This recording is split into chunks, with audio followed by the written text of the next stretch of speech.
নমস্কার, নন্দস কিচেনে আপনাদের সবাইকে স্বাগত। আশা করছি আপনারা সবাই ভালো আছেন, সুস্থ আছেন। আবার একটি রেসিপি নিয়ে আপনাদের কাছে চলে এলাম। আমার আজকের রেসিপি মেথি পরোটা। আসুন কিভাবে বানাই দেখে নেওয়া যাক। মেথি পরোটা বানাবার জন্য সবার প্রথমে আমাদের লাগবে মেথি শাক। আমি এখানে ফ্রেশ 1 আঁটি মেথি শাক নিয়েছি। শাকটাকে প্রথমে আমি ভালো করে বেছে নেব। শক্ত যে ডাঁটাগুলো আছে সেটাকে আলাদা করে দেব, আর শুধু পাতাগুলো বেছে নেব। পাতাগুলোকে আমি বেছে একটা বোলের মধ্যে রেখে দিচ্ছি, আর শাকের যে শক্ত অংশটাকে সেটাকে আমি আলাদা করে দিচ্ছি। পাতাগুলো আমার বেছে নেওয়া হয়ে গেছে। এবার জল দিয়ে খুব ভালো করে পরিষ্কার করে ধুয়ে নেব। মেথি শাকটাকে ভালো করে জলে ধুয়ে জল ঝরিয়ে একটা প্লেটে নিয়েছি, আর এখানে দেখো একটা চপিং বোর্ড নিয়েছি। এবার ছুরি দিয়ে একদম মিহি করে ফাইন চপ করে কেটে নেব শাকটা। তোমরা চাইলে বটি দিয়েও কেটে নিতে পারো। দেখুন, মেথি পাতা আমি একদম ফাইন চপ করে কেটে নিয়েছি। এবার আমি এই কেটে নেওয়া মেথি পাতাটাকে একটা বোলে তুলে নেব। এইবার আমি ময়দা মেখে নেব। একটা পাত্রের মধ্যে প্রায় হাফ কেজি মতো ময়দা নিয়েছি। এবার এই কুচনো মেথি পাতা শুকনো ময়দার মধ্যে দিয়ে দিলাম। এইবার পরিমাণ মতো লবণ দিয়ে দিলাম। এবার ধনে গুঁড়ো, জিরে গুঁড়ো, হলুদ গুঁড়ো চা চামচে 1 চা চামচ করে দিয়ে দিলাম। এর মধ্যে দিয়ে দেব আগে থেকে ভেজে গুঁড়ো করে রাখা 1 চা চামচ ভাজা জিরে। এতে কিন্তু গন্ধটাও ভালো হয় আর টেস্টটাও দারুণ আনে।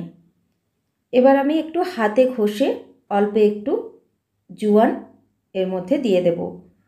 অনেকের একটু হজমের প্রবলেম হয়, এভাবে একটু জোয়ান যদি হাতে ঘষে দেওয়া হয় এতে খাবারের টেস্টটাও ভালো হয় আর হজমের সমস্যাটা থাকে না। এবার আমি হাত দিয়ে শুকনো উপকরণটা খুব ভালো করে প্রথমে মিশিয়ে নেব। শুকনো উপকরণ মিশিয়ে নেওয়া হয়ে গেছে। এবার অল্প অল্প জল মিশিয়ে একটা ডো তৈরি করে নেব। সরি, আমি একদমই ভুলে গিয়েছিলাম, বেসনটা শুকনো অবস্থায় প্রথমেই মিশিয়ে নিতে হতো। তো এখন আমি 2 চামচের মতো বেসন দিয়ে দিলাম। খুব বেশি লাগবে না, অল্প একটু বেসন দিলে পরোটার টেস্টটা ভালো আসে। এবার আমি অল্প অল্প করে জল দিয়ে ডোটাকে মেখে নিচ্ছি যাতে নরম না হয়ে যায়, কেন এটা 20 থেকে 25 মিনিট রেস্টে রাখার পর কিন্তু আরও নরম হয়ে যাবে। তাই ডোটাকে একটু শক্ত করে আমরা মেখে নেব। ডোটাকে আমি একটু শক্ত করে মেখে নিলাম, যেহেতু এটাকে 20-25 মিনিট রেস্টে রাখার পর একটু নরম হয়ে যায়। তো তার আগে আমি 2 চামচ ঘি মিশিয়ে এটাকে ঢেকে 25 মিনিটের মতো রেস্টে রেখে দেব। এবার ডোটাকে আমি ঢেকে রেখে দেব। 20 থেকে 25 মিনিট পর ফিরে আসছি। আর এদিকে একটা বোলে আমি 2টো মাঝারি মাপের সেদ্ধ আলু মেখে নিয়েছি। এর মধ্যে আমি একটা মাঝারি মাপের পেঁয়াজ একদম ঝিরিঝিরি করে কেটে রেখেছিলাম দিয়ে দিলাম। আর এর মধ্যে দিয়ে দিচ্ছি একটু আদা কুচি, কাঁচা লঙ্কা কুচি। ঝালটা যেমন খাবেন সেই বুঝে দেবেন।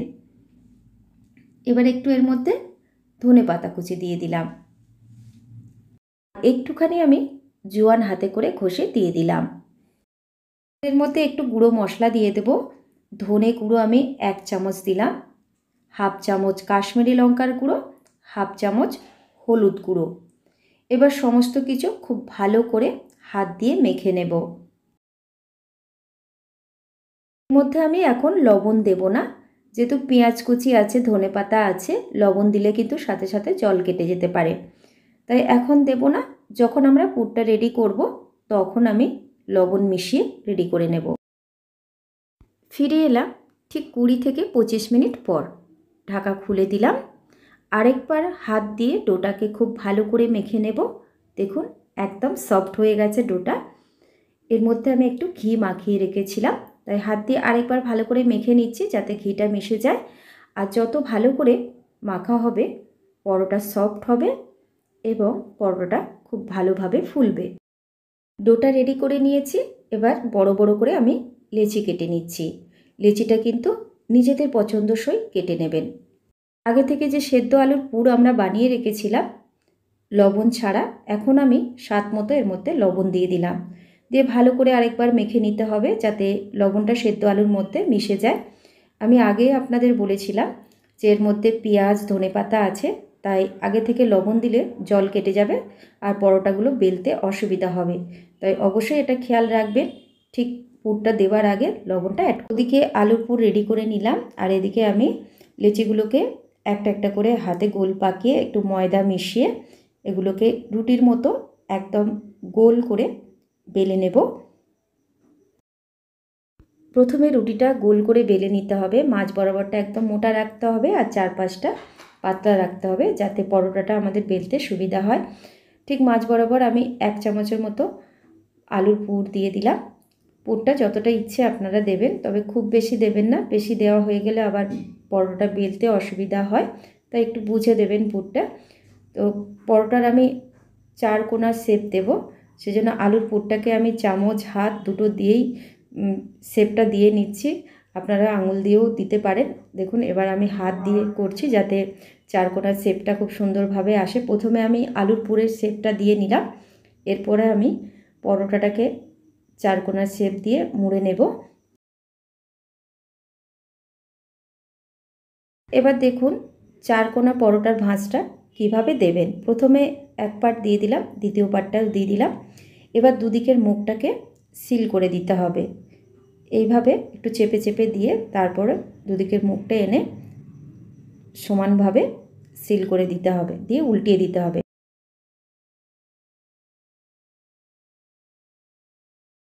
এবার একটু হালকা হাতে প্রেস করে দিচ্ছি যাতে পুরটা কোনোভাবে বেরিয়ে না যায়, চারপাশটা পুরটা ছড়িয়ে গেলে বেলতে সুবিধা হবে। একটু ময়দা ছড়িয়ে দিলাম, দিয়ে হালকা হাতে বেলছি। তাড়াহুড়ো করবেন না, একটু ধৈর্য সহকারে কিন্তু পরোটাটা বেলতে হবে। ধৈর্য সহকারে যদি পরোটাটা বেলতে পারেন তাহলে কিন্তু আপনারা পারফেক্টভাবে এই পরোটাটা বানাতে পারবেন। দেখুন কথা বলতে বলতে একটা কিন্তু আমার বেলা হয়ে গেছে। এবার আমি প্লেটে পরোটাটাকে তুলে নিলাম। এদিকে আমার পরোটাগুলো বেলা হয়ে গেছে, আর এদিকে দেখো গ্যাস ওভেনে আমি ননস্টিক প্যান বসিয়ে দিয়েছি, গরমও হয়ে গেছে। আমি একটা পরোটা অলরেডি দিয়েও দিয়েছি। এবার পরোটাটাকে উল্টিয়ে পাল্টে ভালো করে প্রথমে সেঁকে নেব। এপিট ওপিট করে ভালো করে লাল লাল করে উল্টিয়ে পাল্টে প্রথমে একটু সেঁকে নিতে হবে। তারপর আমি সাদা তেল দিয়ে দিলাম, তোমরা চাইলে একটু ঘি দিতে পারো।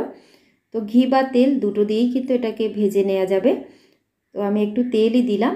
এবার হালকা আঁচে পরোটাগুলো ভেজে নেব। সবগুলো পরোটাই কিন্তু একই রকম প্রসেসেই আমি ভেজে নেব। দ্বিতীয় পরোটাটাও দিয়ে দিলাম, ওই একই রকমভাবে সবগুলো ভেজে নেব। সবগুলো পরোটা আমার ভেজে নেওয়া হয়ে গেছে। আপনারা দেখতেই পেলেন যে এই পরোটা দেখেই কিন্তু কত লোভনীয় মনে হচ্ছে। তো ভেতরটা কত সুন্দর হয়েছে আমি ছুরি দিয়ে আপনাদের একটু কেটে দেখাবো। দেখুন ভেতরটা কত সুন্দর হয়েছে। তো আপনারা দেখতেই পেলেন এই মেথি পরোটা কত সহজেই বাড়িতে বানিয়ে নেওয়া যায়। অবশ্যই আপনারা একবার ট্রাই করে দেখবেন, আশা রাখছি আপনাদের ভালো লাগবে। তৈরি হয়ে গেল মেথি পরোটা। কত কম সময়ে এত সুন্দর একটা ডিশ বানিয়ে নেওয়া যায়। অবশ্যই আপনারা একবার ট্রাই করে দেখবেন, আশা করছি আপনাদেরও ভালো লাগবে।